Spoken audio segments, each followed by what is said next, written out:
Blessed day po sa ating lahat. Ang kwento ni Propeta Jonah sa Bible ay isang patunay na wala ni sino man sa atin ang pwedeng magtago sa Diyos.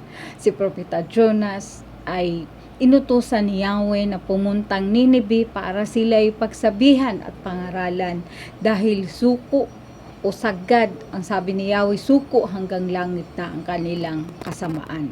Subalit, itong si Propeta Jonas, sa halip na pumunta ng Nineveh, siya ay pumunta ng Tarsis para pagtaguan si Yahweh. Subalit, sa barko pa lamang, habang ito'y nasa laot, sila ay binagyo. Kung kaya na-realize niya na siya ang dahilan. Kaya sinabi niya sa mga tripulante ng barko, ihagis ninyo ako sa dagat dahil ako ang dahilan. Kung kaya siya ay ihinagis sa dagat at siya naman ay sinalo ng isang dambuhalang isda para dalhin doon sa dalampasigan ng Nineveh.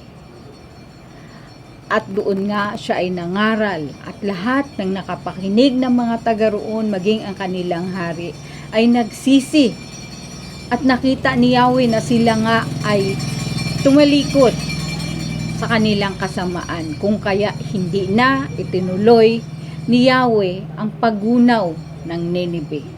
Kung kaya sila ay naligtas mula sa pagkagunaw. Yun lamang po.